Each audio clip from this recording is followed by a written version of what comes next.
I couldn't hold off any longer. I had to go see Rogue One on Wednesday. Has anyone seen Rogue One, the new Star Wars movie? A lot of thumbs up.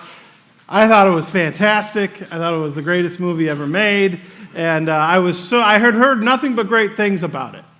And as I'm sitting there waiting for it to start, going through the 20 minutes of previews, I couldn't help but think to myself, I can't remember the last time I was this excited. I feel like I need to say grace. And then it started, and it was a great, great movie. And I don't want to give anything away about it. But I will tell you that this story is much like most of the great stories that are ever told.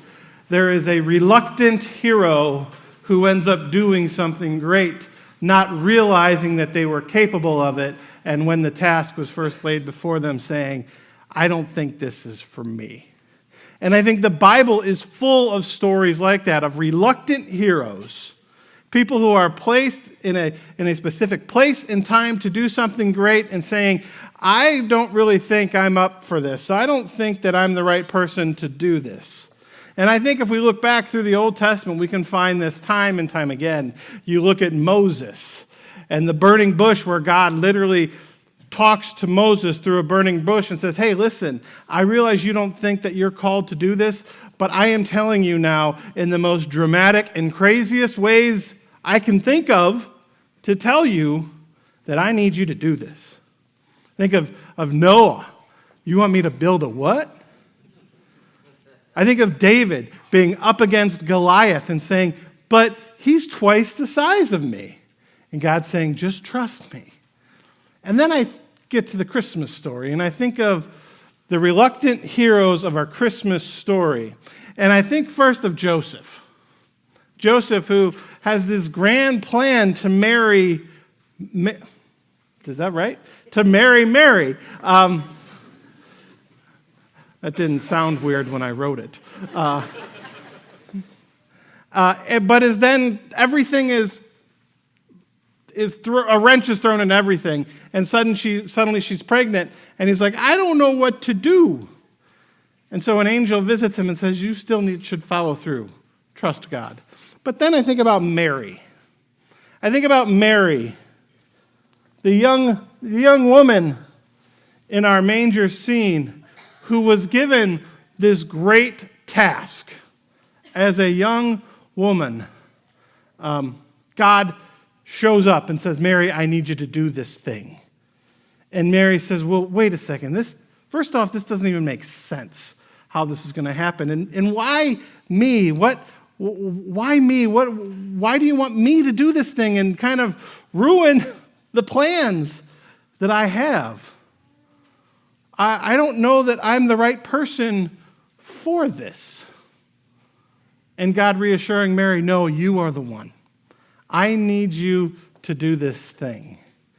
And I think about the task that God gave Mary and how if it was I just need you to deliver the Son of God into the world, how that could have, that's 9 months and it would have been, a painful process. But, that wasn't the end. God was calling her more to just deliver, but to be a mother. God was calling her to motherhood, to taking care of a baby.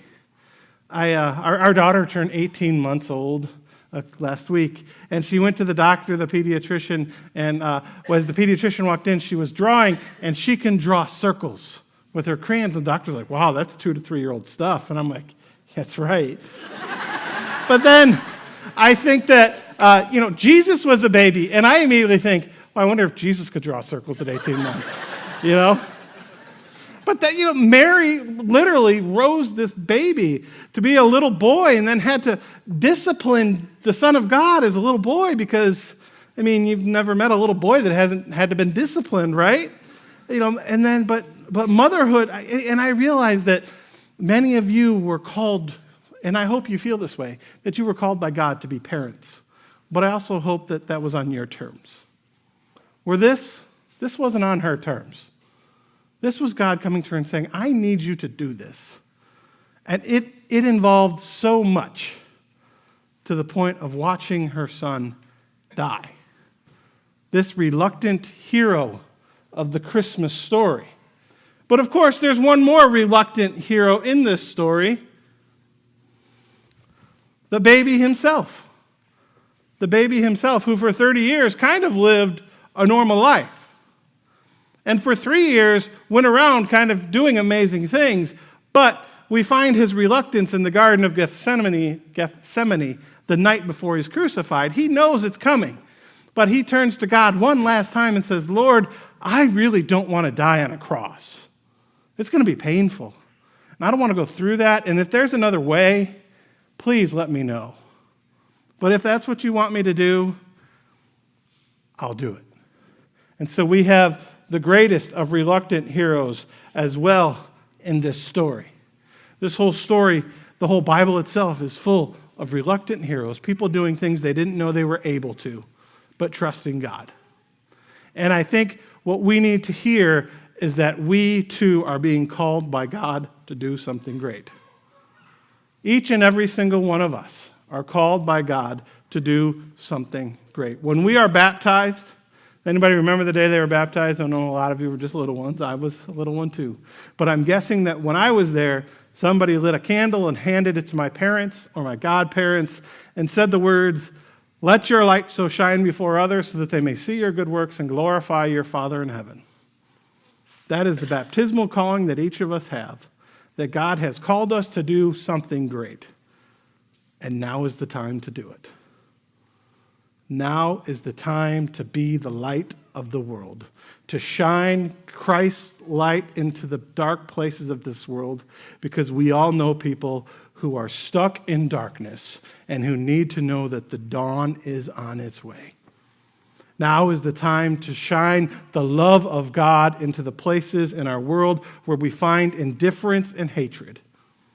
Now is the time to believe that peace on earth is possible, but understand that it starts with us.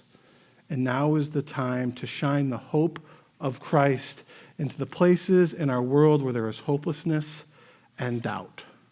Now is the time to be reluctant heroes, to step outside of our comfort zone and to shine the light of Christ into the world, because the world needs to see it. Amen. Please stand.